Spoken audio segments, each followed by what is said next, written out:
Good morning. We're glad you're here. Wherever here is, I'm glad you're watching. Of course, we're here at the church. You're here in your home. And we're glad that you are watching with us as we join together the church, New Hope Christian Church, to worship our Savior. We're glad you're here.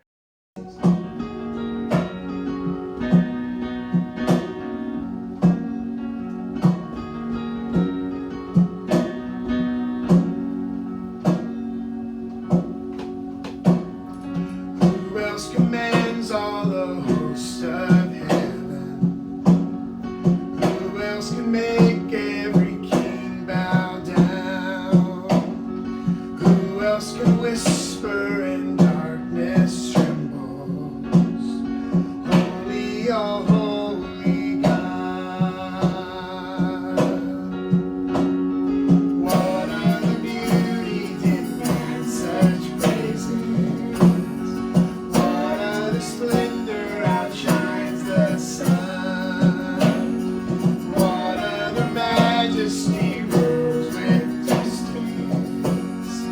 Only a holy God. Come and behold Him, the one and the only. Cry out, sing holy. Forever a holy God. Come and worship the holy God.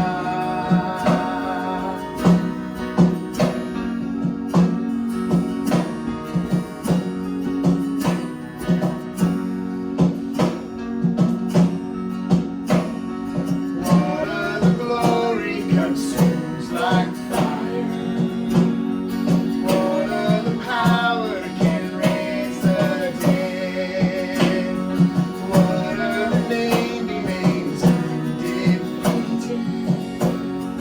Only a holy God. Come and behold Him, the one and the only. Cry out, sing holy, forever a holy God. Come and worship the holy God. Come and behold Him, the one and the only. Cry out, sing holy, forever a holy God. Come and worship the holy God.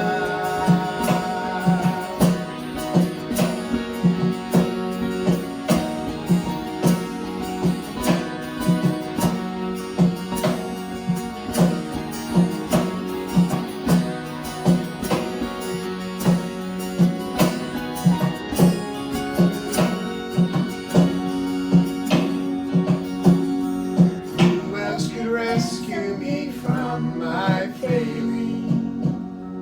Who else would offer His only Son?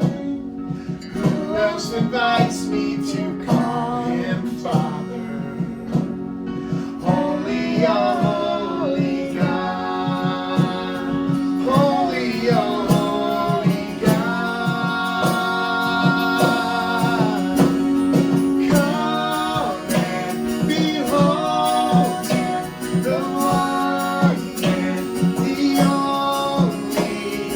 Cry out, sing holy, forever a holy God. Come and worship the holy God. Come and worship the holy God.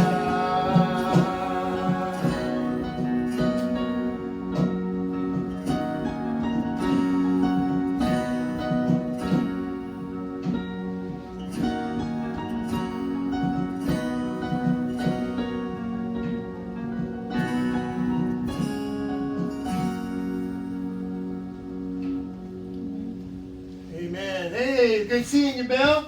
How you doing, man? You doing all right? Hey, tell us a little what's going on in your life, if you don't mind. You don't mind doing that? You there? Hey. Hello. Hey, tell us what's going on, man. Doing good.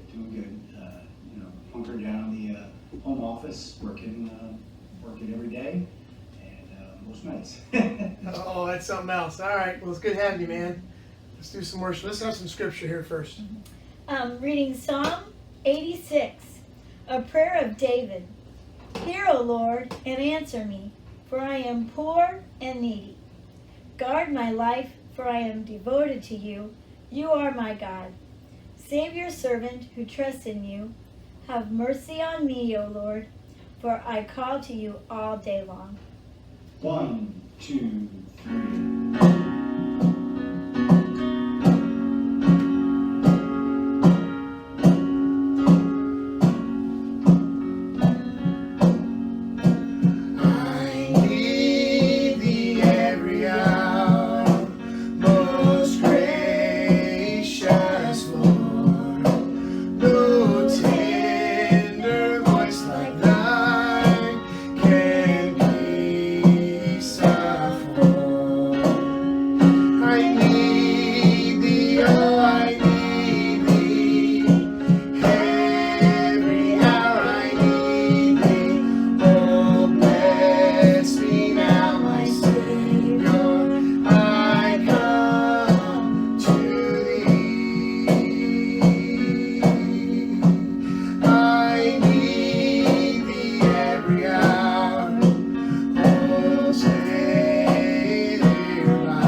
Jesus asked that we remember him, so we gather around the table today.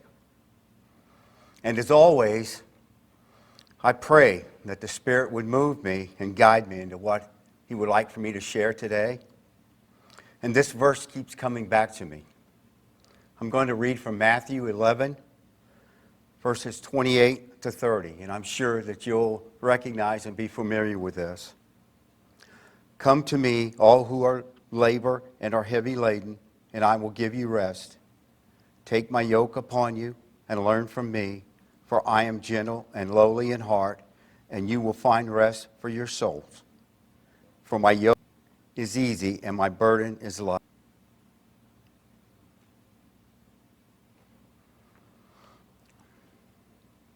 I guess the Spirit is aware of my heart this week because I've been burdened. My son Rod is a Sarasota County deputy sheriff, and his job is to take the prisoners from the jail up to the courtroom.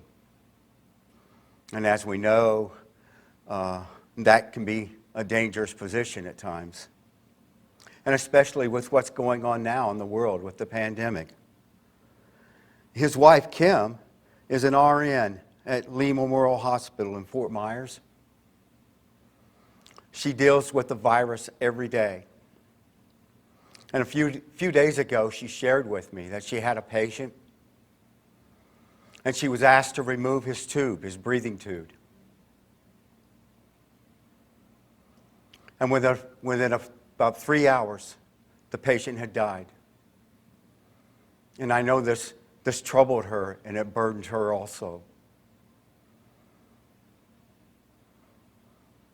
You know, death comes to everyone. what Christ has done on the cross and with the resurrection, he gives Christians a hope for heaven when this life is over. Would you join me in prayer?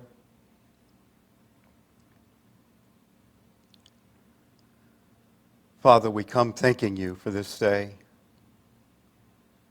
We thank you, Father, for your Son Jesus and his love for us and how he took our place on the cross and he shed his blood. Father, help us to remember, to never forget what he did.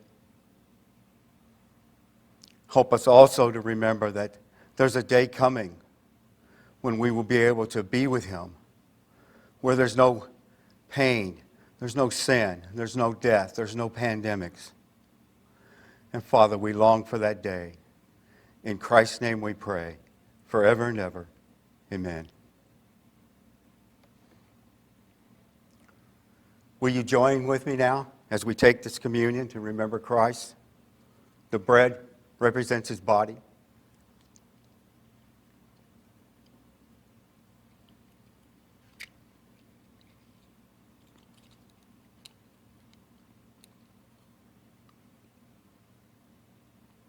The cup represents his blood.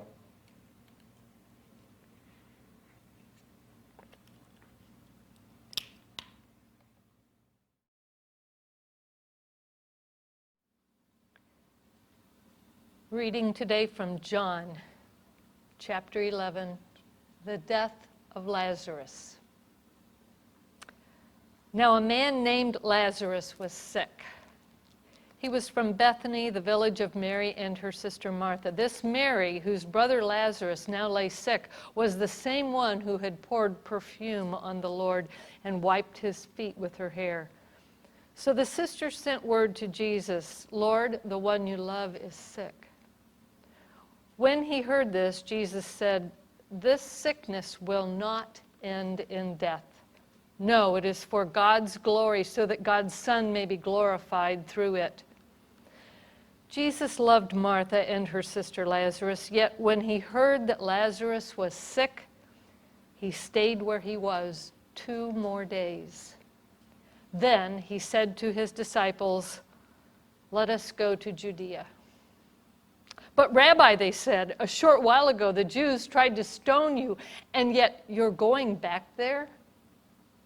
After he had said this, he went out to tell them, "Our friend Lazarus has fallen asleep, but I am going there to wake him up." His disciples replied, "Lord, if he sleeps, he will get better." Jesus had been speaking of his death, but his disciples thought he meant natural sleep. So then he told them plainly, "Lazarus is dead, and for your sake I am glad I was not there, so that you may believe. But let us go to him." Then Thomas, called Didymus, said to the rest of the disciples, "Let us also go, that we may die with him." On his arrival, Jesus found that Lazarus had already been in the tomb for 4 days. Bethany was less than 2 miles from Jerusalem, and many Jews had come to Martha and Mary to comfort them in the loss of their brother. When Martha heard that Jesus was coming, she went out to meet him, but Mary stayed at home. "Lord," Martha said to Jesus, "if you had been here, my brother would not have died, but I know that even now God will give you whatever you ask." Jesus said to her, "Your brother will rise again." And Martha answered, "I know he will rise again in the resurrection on the last day." Jesus said to her, "I am the resurrection and the life. He who believes in me will live even though he dies, and whoever lives and believes in me will never die. Do you believe this?" "Yes, Lord," she told him. "I believe that you are the Christ, the Son of God, who was to come into the world." And after she said this, she went back and called her sister Mary aside. "The teacher is here," she said, "and is asking for you." When Mary heard this, she got up quickly and went to him. Now Jesus had not yet entered the village, but was still at the place where Martha had met him. When the Jews who had been with Mary in the house, comforting her, noticed how quickly she got up and went out, they followed her, supposing she was going to the tomb to mourn there. When Mary reached the place where Jesus was and saw him, she fell at his feet and said, "Lord, if you had been here, my brother would not have died." When Jesus saw her weeping, and the Jews who had come along with her also weeping, he was deeply moved in spirit and troubled. "Where have you laid him?" he asked. "Come and see, Lord," they replied. And Jesus wept. Then the Jews said, "See how he loved him?" But some of them said, "Could not he who opened the eyes of the blind man have kept this man from dying?" Jesus, once more deeply moved, came to the tomb. It was a cave with a stone laid across the entrance. "Take away the stone," he said. "But Lord," said Martha, the sister of the dead man, "by this time there is a bad odor, for he has been dead 4 days." And then Jesus said, "Did I not tell you that if you believed, you would see the glory of God?" So they took away the stone. And then Jesus looked up and said, "Father, I thank you that you have heard me. I knew that you always hear me, but I said this for the benefit of the people standing here, that they may believe that you sent me." When he had said this, Jesus called in a loud voice, "Lazarus, come out." The dead man came out, his hands and feet wrapped with strips of linen and a cloth around his face. And Jesus said to them, "Take off the grave clothes and let him go." Let's pray. Lord, we know that you love us. We know, like Mary and Martha, that you care for us. But sometimes it's hard to believe that you can do imaginably more than we can even imagine or think about. You are God, creator, sleeping. That there is a wake-up call. So Lord, we thank you. We thank you that you sent Jesus. We thank you that he is our Savior. And in whatever circumstance we find ourselves, we give ourselves to you, we worship you, and we trust you for our lives, for the lives of our families, for the lives of our friends, for our life, knowing that you are the resurrection and the life. In Jesus' name we pray these things. Amen.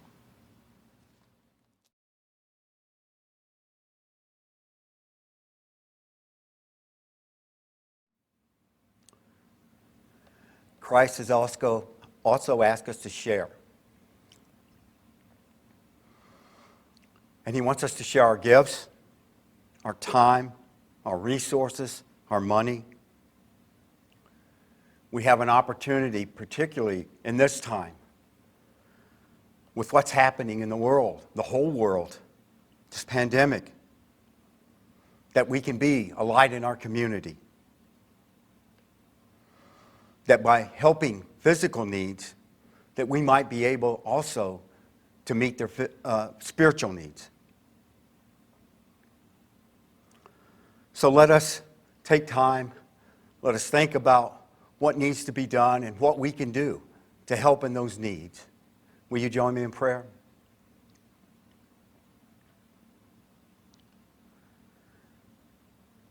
Father, we thank you for your blessings each day, for the way that you answer our prayers and see to our needs. Father, we ask that we can be your servants, that we can be your servants here in this community, that we can reach out and share the good news whenever and wherever we have an opportunity, that also we can reach out and share our resources that we can help people in their times of need, knowing that that's your example, and what you did for us. And it's in Christ's name we pray. Amen.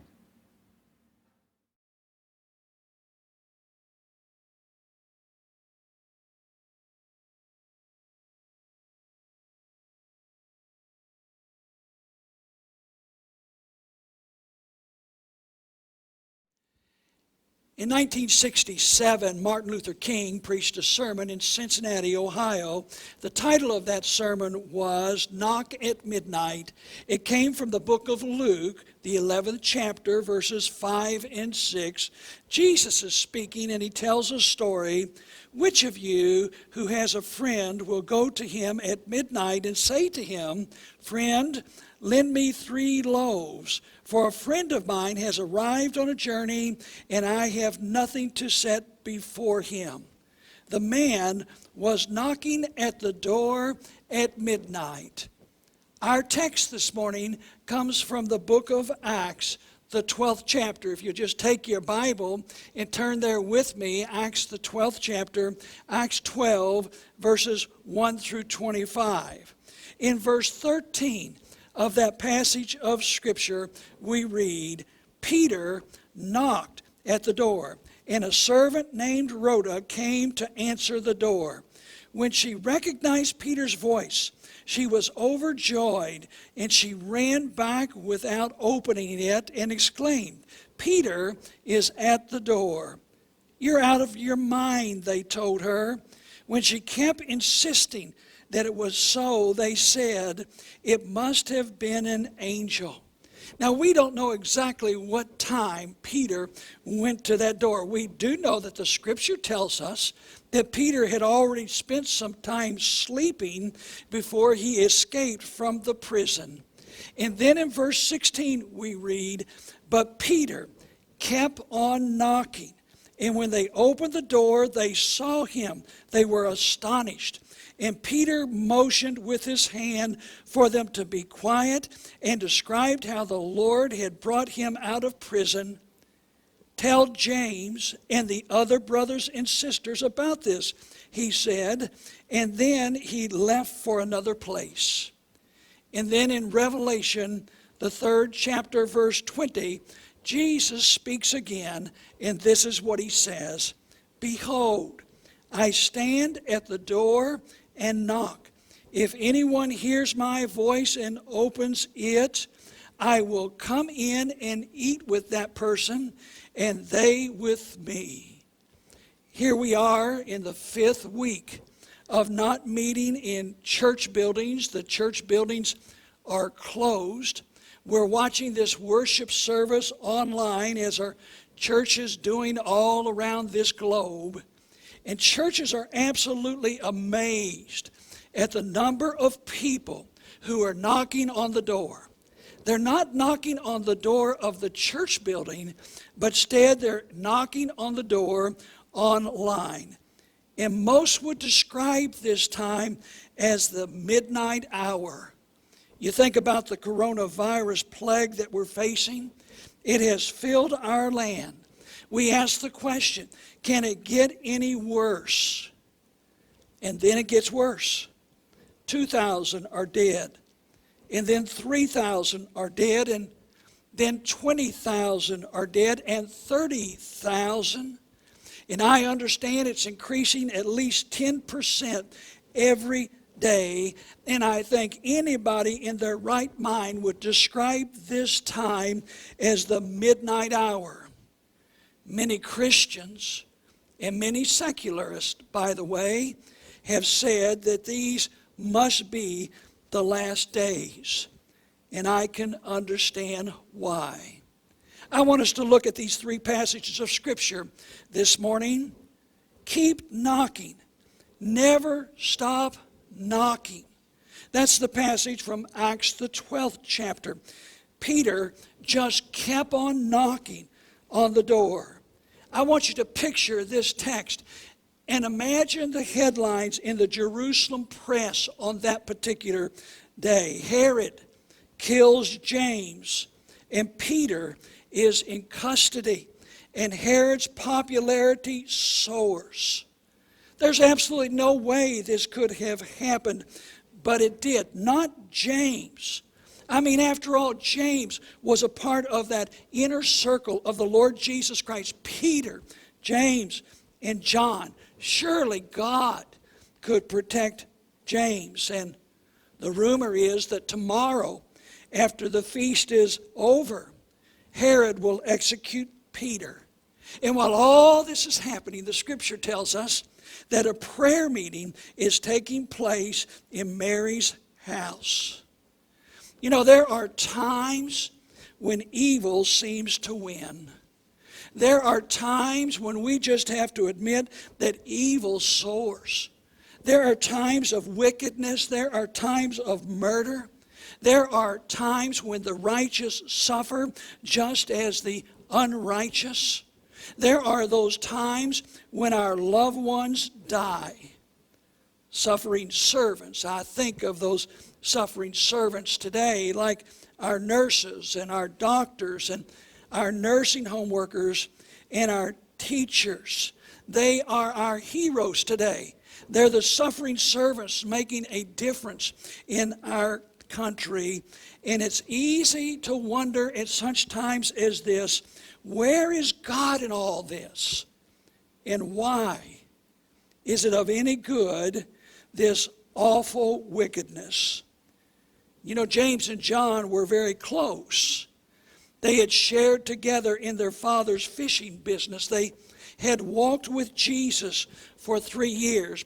James and John had some dreams and some visions about spreading the gospel of Jesus Christ around the world. And James is suddenly gone, and Peter is in jail. John had to ask the question, why? And you look at the beginning of Acts, the 12th chapter, and we have James dead, Peter in prison, and the tyrant Herod basking in popularity and power. But then we get to the end of the chapter, and don't you ever forget, we know the end of the story. And we get to the end of chapter 12, and we have Peter, who is free and preaching the gospel of Jesus Christ, and Herod is eaten by worms and dead, and the word of God is growing and multiplying, and God wins. You just keep knocking. And when you keep knocking, God will eventually hear your voice. He wants to hear from you today. And Luke is showing us that the gospel is unstoppable. Don't ever forget that. Even in the midnight hour, the time when there is the most darkness, when there is the most sickness, when there is the most sorrow, when the economy is down, when the government seems to be falling apart, you can't stop the gospel, and the church flourishes. Just today, I talked to a minister friend of mine. His wife has the coronavirus. I talked to another friend of mine who has the coronavirus. But both of these people know without question that in the end, God wins. And if you oppose the gospel, you may temporarily win, but you will finally lose. And you will lose big. But if you stand for the gospel, you may temporarily lose, but you will finally win, and you will win big. Knock at the midnight hour, if needed. Knock in the dark of the night, late, but you make sure that you knock. That's the message from the Gospel of Luke. And Luke 11 tells the story of Jesus. It's the midnight hour. I think we'd all have to agree that today people are knocking at the door, and oh, how desperately they need help. There's some desperate needs in our country today. And people are coming out at midnight to knock on the door. There's an urgency in these needs. Why? Because they know it's the midnight hour. I think of a person who is knocking and continues to knock and just keeps knocking, persistently knocking. And Jesus responds to that persistence. And the desperate need tends to knock louder. Jesus' story is all about persistence in prayer. You make sure that you spend time praying and pray some more during this midnight hour. But there's something else in this passage. There's midnight in this story, and it's also midnight in our world. And at the midnight hour, there is that deep need of prayer. And I think of the midnight hour in the political arena. People are knocking at the midnight hour, and it's long past time to give them help. It's long past time to set aside any political difference. It's long past time to help those who are in need. And there are children today who are hungry, and I'm thankful for those school workers who put their lives on the line to feed those children every single day. There are sick who need medicine. They are dying. Listen, just get them some medicine. What's the worst thing that can happen to them anyway? They might die. Give them the medicine so they can get well. Why? I'll tell you why. Because it's the midnight hour. And this is the midnight hour when men and women need to get back to work, making a living to meet their needs. And I want to encourage you this morning that this week you take the time to call your senator, and you take the time to call your representative, and you say to those people, whoever they are, let's get it done. Because it's the midnight hour, and some things need to happen. It's the midnight hour in the moral arena. I want to read for you those words from Martin Luther King. At midnight, colors lose their distinctiveness and become a sullen shade of gray. Moral principles have lost their distinctiveness. You know, we know as Christians that there is an absolute right and wrong, and that absolute right and wrong is defined from God's Word. And when we walk in the midnight hour, it's a time to look at God's Word. It's the midnight hour when men and women desperately seek to obey that 11th commandment, thou shalt not get caught. They say, you know, it's okay to lie just as long as you don't get caught. It's okay to steal just as long as you don't get caught. It's okay to have an abortion just as long as you don't call it a baby. And please don't emphasize that God knows that person's destiny and has plans for that baby, and whatever you do, don't call it murder. It's okay to euthanize, after all. They're too old anyway. You see, it's during that midnight hour that Christians need to find their voices like never before and make sure that darkness doesn't reign. And in the deepest darkness, that's when you hear the sound of the knock. And in Luke's story, so is in our world today, the deepest darkness of midnight is interrupted by the sound of the knock on the door. And that sound of the knock on the door is the cry for help. I know that funds are tight in churches these days. Churches are going to have to make some decisions on what they're going to pay and what they're not going to pay. I want you to know that at New Hope Christian Church, we're making a commitment that whatever happens, our number one focus with finances is going to be missions. We're going to make sure that our missionaries are taken care of because this coronavirus goes around the world. And if there was ever a day when missionaries need funds, listen, it's today. We're going to make sure that we fund those new church plants because this is the midnight hour. And in the midnight hour, we need more churches to be planted than ever before. And I want to thank you this morning for your generous giving because it is the midnight hour.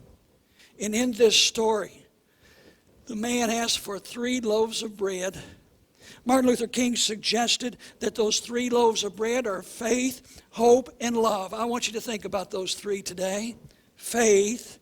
In the midnight hour of darkness, the church shines most brightly. Take this opportunity to share your faith with somebody. Understand that this is indeed the midnight hour, and they may not have much time left. Because it's the midnight hour, we've got to be ready to say a good word about Jesus and a good word about His church and make sure that our community and our world knows about the Lord Jesus Christ. There's also a deep longing today for the bread of hope. Without hope, you cannot really live. There are a lot of people today feeling rather lonely. They're feeling rather hopeless. I want to tell you about hope for the Christian. Hope gives that radiant optimism that infects the life of the Christian in the darkest places. And just like the virus infects, you remember that hope infects with a radiant optimism to change the world and to make a difference to people around us. You see, we don't know what tomorrow holds, but we do know who holds tomorrow. And our trust is placed directly in the Lord Jesus Christ. And we may even know the inevitable about the midnight hour, and life is gone. And life is being snuffed out for babies. It's being snuffed out for those who are young. It's being snuffed out for those who are middle age and those who are in old age. And 1 month you were doing just fine, and then the next month life is gone. Listen, it's the midnight hour. And for the Christian, death always points to eternal life. And there's a deep longing for the bread of love. Everybody wishes to love and be loved. And he who feels that he is not loved feels that he does not count. And you need to know that everybody counts in God's economy. It doesn't matter who you are. And that's the mission of our church. That's why we exist. Because we know that every single person counts in God's economy. And so at New Hope Christian Church during this midnight hour, we had our kids' Easter party in a bag. We were going to have an Easter party, for kids, and we looked forward to that so much. We'd already planned it. But then we realized we couldn't do it, so we had a kids' Easter party in a bag, and families brought their children to the church building, and they drove through our parking lot, and they picked up a bag of goodies. And by the way, on that bag was a message that said, "Silly Rabbit, Easter is all about Jesus." We want to make the emphasis that it really is all about Jesus, and it's the midnight hour.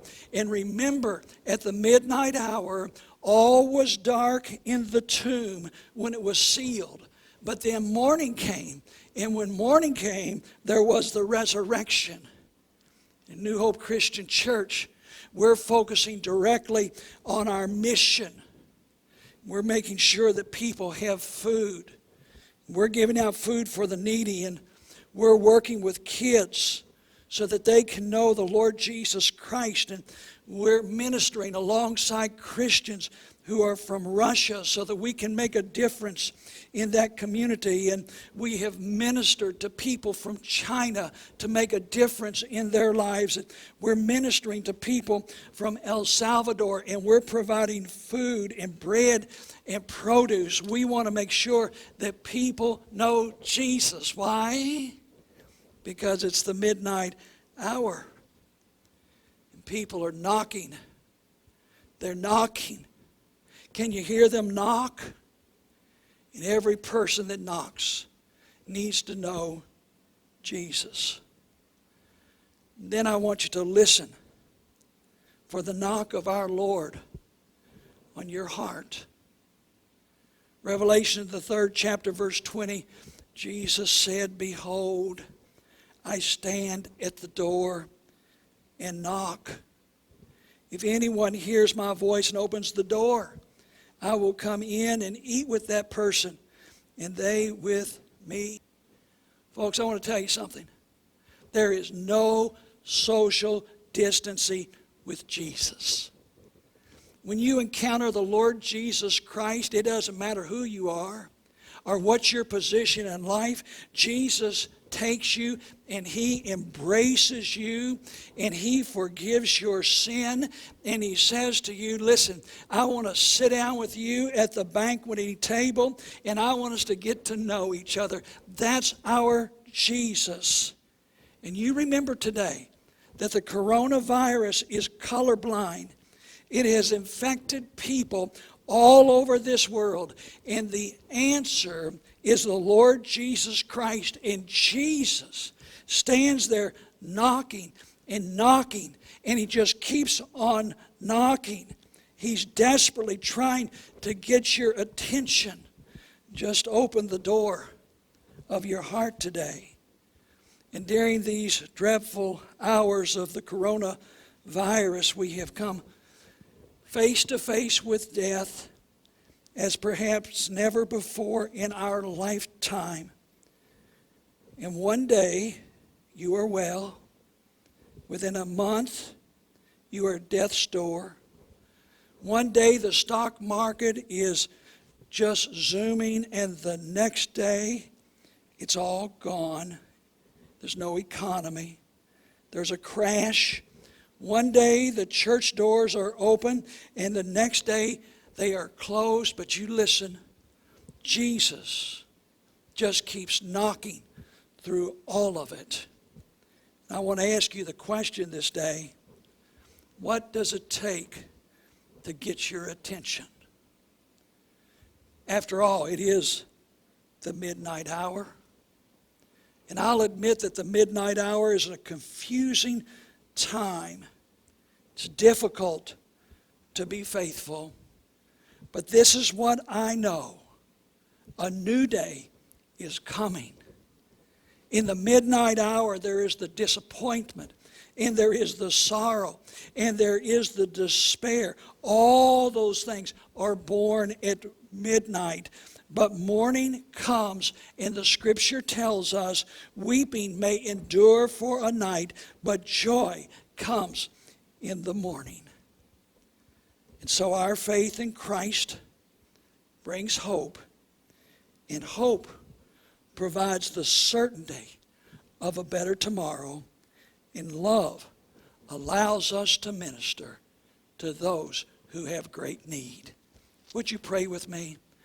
Lord God, how we thank you for the Lord Jesus Christ, who stepped in at exactly the right time in that tomb when it was dark and people were alone. And Lord, it was a terrible time. And Jesus stepped in. And then the morning came, and there was that optimistic, radiant faith, hope, and love that literally changed the world through the resurrected Christ. And we're thankful, Father, that your Son Jesus just stands there this day, knocking on the door of our heart, wanting to come in if we'll just let Him come in.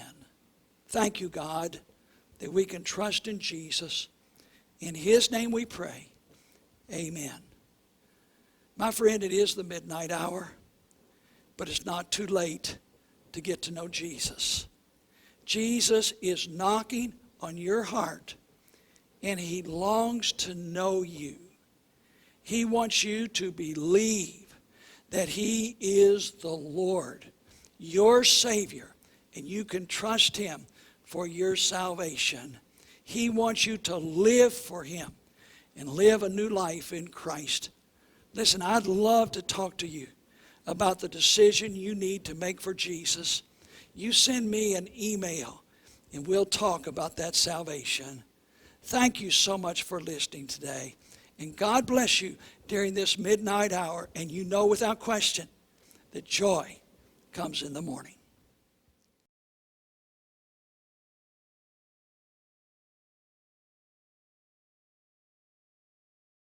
We're so glad that you have joined us today for our time of worship, and we trust that this day has been a blessing to you.